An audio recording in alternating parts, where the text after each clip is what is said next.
최근 호주의 국방부 장관이자 부총리인 리처드 마레스에게 호주의 총사령관 앵거스 소스턴이 작성한 국방전력 검토 보고서가 전달되었는데, 여기에 중국군에 대항하기 위해서 호주 공군이 사용할 최신형 전투기가 기존 예상보다 훨씬 더 많이 필요하다는 충격적인 내용인데요.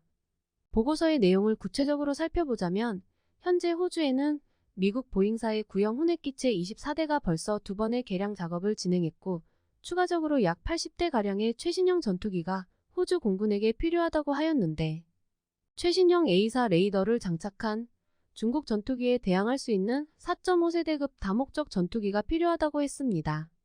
총 100대 이상의 전투기가 필요한데, 추가로 필요한 80여 대의 전투기를 모두 부합하는 전투기는 사실상 한국산 KF-21 전투기가 거의 유일하다고 보면 되는데요. 이번 2023 호주 아발론 국제에어쇼에 대한민국의 블랙 이글스가 처음 초청되어 참가하게 되었는데, 멀리 호주까지 초청받은 건 단순히 에어쇼를 선보이기 위해서만이 아닙니다. 방위산업 협력의 단계에서 호주의 대한민국 공군의 모습을 직접 확인하고 더 나아가 방산 세일즈 활동을 위한 것인데요. 에어쇼와 함께 개최된 항공우주 방위산업 전시회에서 대한민국의 자랑인 레드백과 함께 KF-21 전투기에 대해 호주 국방부 고위 관계자들은 깊은 관심을 표현해서 화제가 되었습니다. 호주 공군의 최신형 전투기 수주전에서 대한민국의 KF-21 전투기가 승리할 가능성이 매우 높다는 게 호주 군사 전문가들의 평가입니다. 이렇게 호주 공군이 갑작스럽게 공군력을 증강시키는 이유는 역시 중국군의 횡포 때문이었는데요. 끝없는 영토 야욕을 가진 중국의 시진핑은 호주를 향해 대놓고 군사력을 키워 위협적인 행태를 보이고 있고, 태평양 근처에 배치된 전투기의 물량 역시 호주 공군에 비해 중국 공군의 수량이 많은 실정입니다. 이 와중에 2022년 중국 해군이 호주의 영역까지 무단 침범하는 충격적인 사건이 발생하면서 영미권 국가들 중 캐나다는 물론 호주의 전투기 도입 사업이 급물살을 타게 되었습니다. 이러한 상황 속에서 호주 공군은 기존에 보유한 구형 혼액 기체를 제외하고 새로운 차세대 전투기를 간절히 원하게 되었는데요. 그런데 리처드 마레스 국방장관이 말한 최신형 전투기의 요구 조건을 모두 만족하는 전투기가 지구상에 딱 하나 있는 걸 발견했습니다. 바로 대한민국의 KF-21 보람의 전투기인데요. 사실 호주와 한국은 공통점이 많이 있습니다. 미국과 동맹을 맺고 있지만 중국의 저렴한 인건비로 인해 경제적으로 긴밀한 협력 관계를 맺고 있는데요. 우리 대한민국은 중국과 사드 배치 이후 경제 보복을 당해 굵직한 대기업들이 중국에서 모두 쫓겨나게 되었고, 호주 역시 코로나로 인해 관계가 틀어지면서 철강석 등을 수출할 수 없게 되는 등의 서로 공통된 적국이 있다는 점입니다. 이러한 상황 속에서 호주 정부는 중국 공군에 대항하기 위해 한국산 KF-21 전투기 개발 과정을 주목하고 있는데요. 호주 공군 참모총장은 호주 최대 일간지와의 인터뷰를 통해 차세대 전투기 도입 사업에 들여오는 전투기는 구형 혼액 전투기 대비 떨어지는 성능과 신뢰성을 따라잡을 수 있어야 한다며, 아무리 호주에서 만든 무기라도 적의 위협에 대응하지 못하는 무기는 가치가 없다는 입장을 밝히고 있습니다. 이 발언으로 인해 KF-21 보라매가 다시 한번 주목을 받게 되었는데요.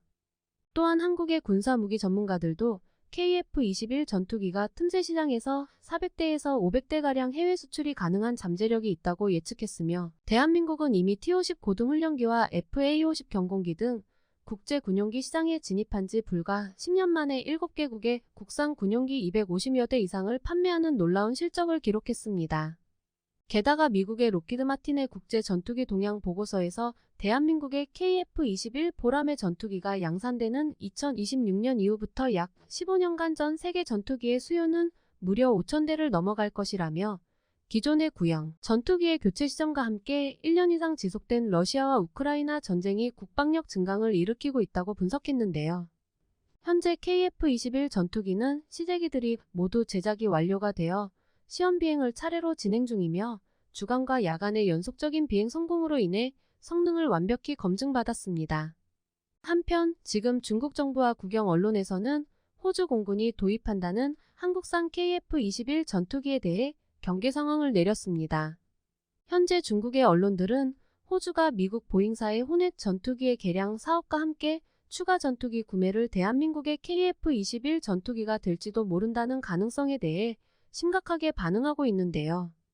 호주에서 진행하고 있는 한국산 무기인 K9 자주포에 이어 KF-21 전투기까지 중국에 대응하는 호주군 관할 태평양 지역에 배치되는 것을 두려워하기 때문입니다. 여기에 호주 언론들 역시 중국의 경제적, 군사적 위협에서 대한민국과 협력을 통해 대응해야 하며 현실적으로 호주가 믿고 선택해야 할 선택지는 한국의 KF-21 전투기가 최선이라는 군사 전문가들의 의견이 모아지고 있는데요. 현재 호주 국방부는 중국을 견제할 차세대 무기체계에서 한국산 무기를 1순위로 신뢰하게 되었습니다.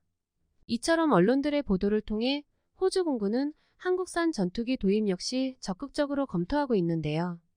사실 호주 정부의 속사정을 살펴보면 우리가 잘 알고 있는 무기시장과 비슷한 양상을 보이고 있습니다.